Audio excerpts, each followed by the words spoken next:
Oke, tes tes. Ya, oke. Oke, sekarang aku bakal membahas tentang material soal dari statistical model bab statistical model identification.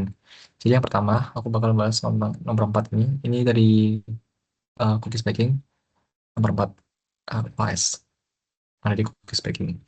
Nah, jadi cara menyelesaikannya pertama-tama kita bikin tabel dulu. Bikin tabel dengan delta T-nya sama dengan 1 menit. Jadi 1 menit. Nah, ini aku kerjakan di Excel ya. Ya ini aku hapus dulu deh. Ya ini aku hapus dulu. Ya, habis kerja.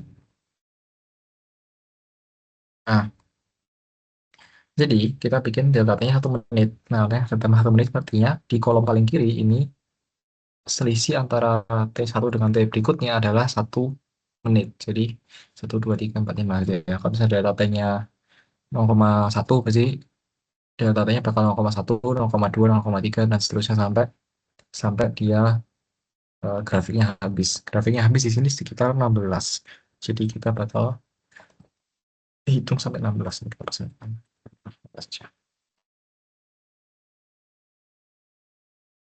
Ya, kayak gitu. Jadi kita bakal hitung sampai 16 karena grafiknya habis di 16. Oke, selanjutnya eh,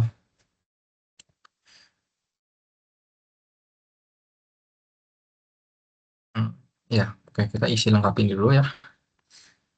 Jadi yang ada di kolom kolom 3 kolom ini ya, 3 kolom DFG ini itu pakai variabel selisih atau apa sih namanya? Oh, lupa.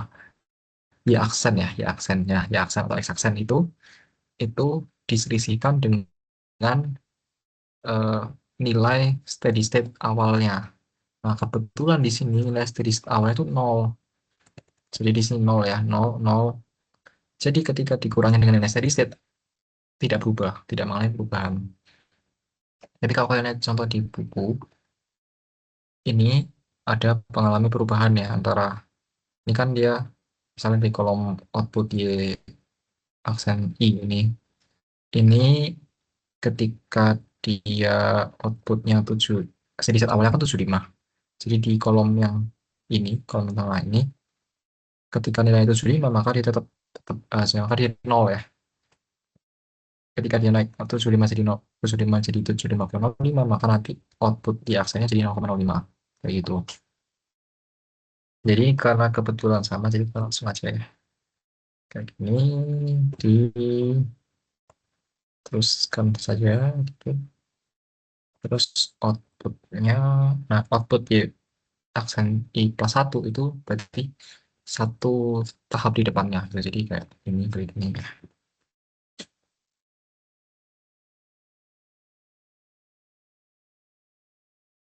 Nah, karena ini yang di 17, jadi I17 itu kan 0 ya, ini I+1. Nah, nanti perhitungan kita tidak akan melibatkan y 17. Ya, ya I17 nggak akan dilibatkan kayak gitu. Terus ada namanya delayed input. Nah, delayed input itu kita mendelay sebanyak gamma atau sebanyak eh ya gamma. Gamma itu yang ini ya, gamma itu ini. Yang bentuknya kayak siku-siku itu gamma itu adalah date time tapi dalam bentuk diskrit. Jadi sebanyak, jadi misal kayak ini ya. Sebentar. Jadi ini inputnya, terus ini outputnya misalnya. Jadi ada dead time sebanyak ini nih dead time. Nah, kita ini anggap aja 0 ya, terus sama ada satu aja. Satu gitu ya, 2, 3, 4. 5. Nah, kenapa hapus? Nah, oke. Jadi kayak gitu.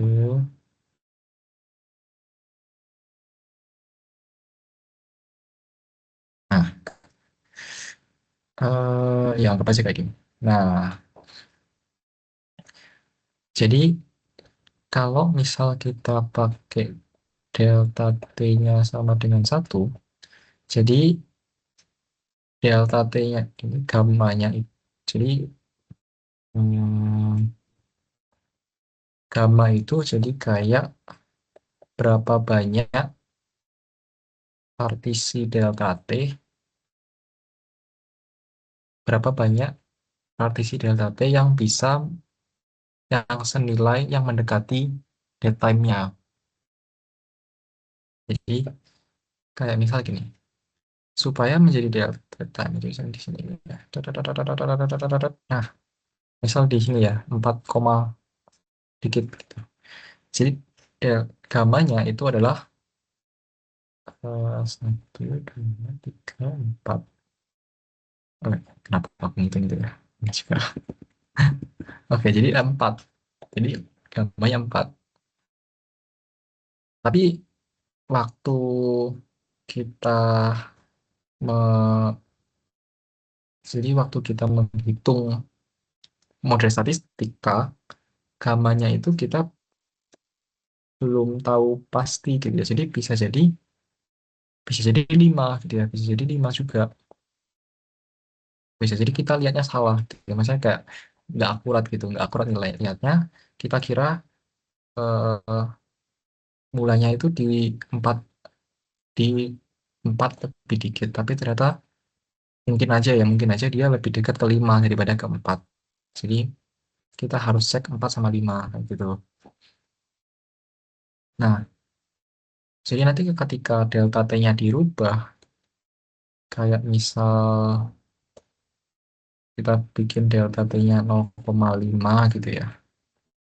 Jadi nanti gamanya bakal berubah. Jadi gamanya bakal 1, 2, 3, 4, 5, 6, 7, 8, 9 atau 10. Ya, 9 atau 10. 9, 10. Sebenarnya bisa aja banyak sih kalau kayak gitu ya kasusnya. Jadi bisa aja kita mengajukan gamanya itu 8, 9, 10. Kan enggak 10 enggak usah. Kalau 8 itu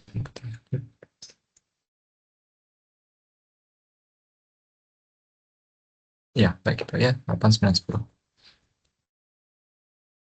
Nah, jadi nanti di model statistika itu tujuan kita adalah menguji apakah gamma yang kita ajukan itu punya nilai eh, error yang kecil gitu. Kalau misalnya error yang kecil, berarti kita akan ambil nilai gamma itu. Sehingga kita bisa tahu nilai delta time yang paling mendekati dengan resolusi yang kita pilih gitu. Jadi nanti eh, datanya itu sama dengan gamma kali delta t gitu ya. Kita bakal bisa pilih eh,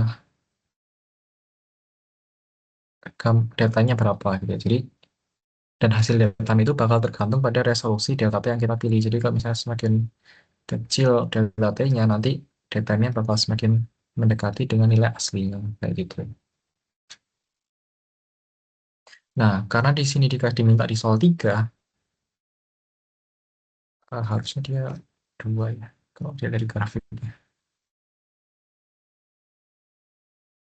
Kalau dari grafiknya, datanya itu antara 2 sampai, iya, 2 antara 2 atau 1 ya harusnya.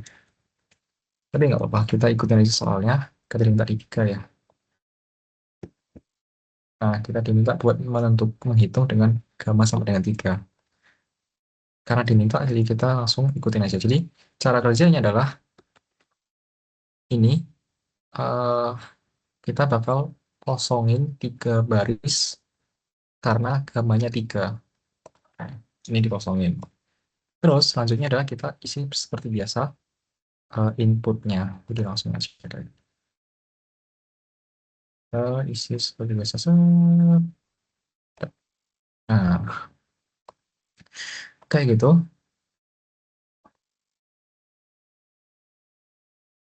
Nah, ini.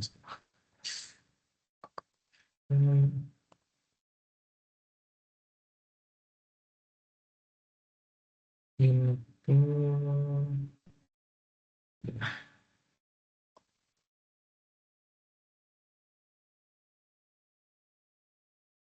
Oke. Jadi kalau kalian perhatikan ya di tabel ini, kolom E itu adalah Z vector in equation 6.16. Terus kolom F dan G itu adalah U matrix in equation 6.16. Jadi kita tinggal eh, langsung aja pilih eh, yang ada datanya. Jadi misal U itu berarti dari ini ya, dari sini sampai sini. Kenapa yang paling bawah itu nggak dipakai? Karena di vektor Z, yang kalau kalian lihat di kolom E itu kan dia cuma sampai sini ya, sampai sini. Kenapa kok gitu? Karena ini kan yang kolom E itu kan yang maju outputnya GI plus 1. Sementara I-nya itu sampai sini. Jadi karena dimajuin 1, jadi pasti ini kosong gitu ya. Jadi ini nggak dipakai, jadi kolom baris baris ini tuh nggak dipakai. Jadi nanti setnya itu cuma sampai ini, U-nya juga sama ya. U-nya itu juga sampai sini ya. Jadi baris baris di I sama dengan 17 itu nggak akan dipakai. Seperti itu. Jadi cara kerjanya tinggal, nah ini di Excel ada fungsi buat mengerjakan matriks.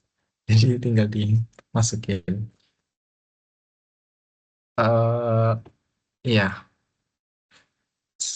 cara kerja matriks harusnya nggak usah diulangi lagi. Tinggal dibuka lagi aja bukunya. Oke, jadi ya ini caranya. Jadi rumusnya. Jadi transpose ya transpose.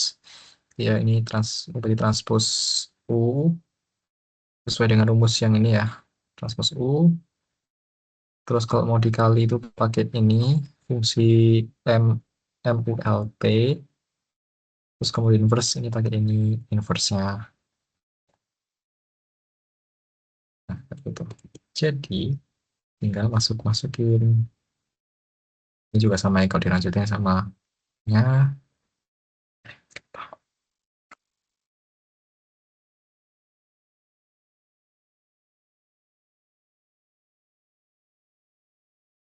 Nah, jadi nanti kita bisa langsung dapat AP-nya berapa. Kayak gitu. Nah, kalau di kalkulator itu kayaknya paling cuma bisa sampai 3 kali 3 ya. Aku nggak tahu cara kerjanya gimana ya kalkulator. Aku juga waktu tahun lalu ngerjain ini pusing jadi ya gitu. Oke, jadi karena ini di Excel jadi ngerjainnya gampang. Jadi tinggal dimasuk-masukin aja pakai rumusnya. Jadi dapat tahu sama KP-nya. Nah, ini nggak berhenti di sini. Tahu sama KP. Oh, hmm, ya tinggal deadline juga sih, deadline juga. Deadline-nya itu berarti eh gamanya 3 ya. Gamanya 3 kali delta-nya 1, 3 menit. Nah, ini nggak berhenti di sini, gitu ya. Jadi, ini bisa dilanjutin ke ini, persamaan 6.10. Jadi, kita bakal melakukan namanya menghitung predicted output. Satu. Jadi dengan input sama output sebelumnya, kita akan memprediksi kita akan membuat model ya, kita akan membuat model yang eh, berdasarkan nilai A sama B yang kita dapat di perhitungan sebelumnya. Jadi A dan B yang sudah dapatkan di perhitungan sebelumnya, itu langsung eh, jadi pakai rumus nilai 10 itu ya, jadi ini jadi F12 yang output I sama nilai inputnya itu dikali sama A sama B-nya masing-masing sesuai dengan rumus ini, terus kita masukkan kita. Jadi predicted output ini itu adalah nilai modelnya, sementara output yang sesungguhnya, data sesungguhnya itu ini ya. Jadi ketika kita mau menghitung errornya berapa, tinggal diselisihkan aja. Nah, biasanya kita kalau kita menghitung error itu pakai sum square of error ya. Jadi ini dikuadratkan. Jadi selisihnya dikuadratkan terus dijumlah. Nah, untuk menentukan model yang paling baik itu kita harus mengulangi cara ini dengan gamma-gamma yang lain. Jadi gamma-gamma yang kita ajukan juga. Kalau di sini kan kita cuma mengajukan satu gamma, yaitu yang diminta di soal, yaitu 3. Nah, kita bisa kalau harusnya kalau mau selesai ya. Jadi ini bakal harusnya dilakukan lagi sampai menemukan SSC yang paling kecil. Nah, SSC yang paling kecil itu yang bakal dipilih sebagai model yang paling baik. Jadi nilai datamnya bakal pakai eh, data itu, gitu ya. Nah, kayak gitu. Sedikit sebenarnya kita belum tahu karena kita belum membandingkan dengan nilai hasil A sama B, nilai gamma yang lain. Apakah tahu sama KB di sini tuh gamma datamnya itu sudah paling mendekati gitu ya, kayak gitu. Jadi udah, terus terus aku bakal bahas yang nomor 5 ini sebenarnya soalnya sama ya.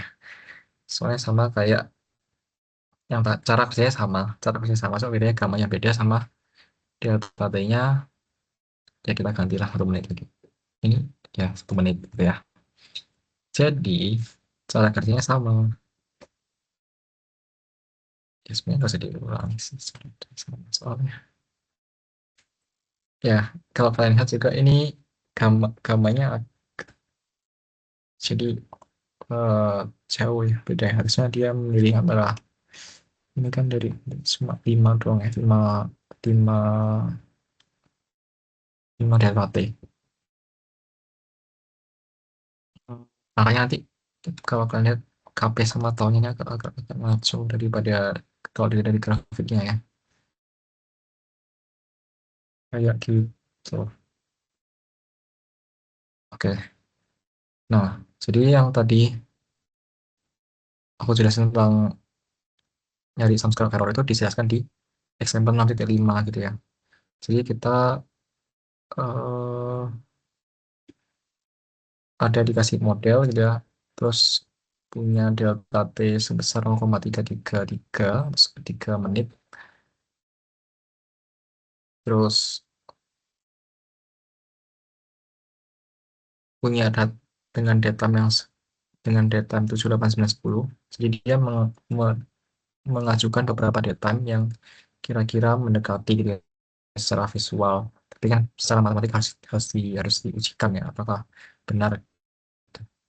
Sehingga ternyata didapat yang paling mendekati itu yang 9 gitu. Jadi karena kita mendapat sum square of error yang 5,86 yang paling kecil, jadi kita bakal pilih datanya gamanya 9 sebagai eh, yang paling baik modelnya gitu.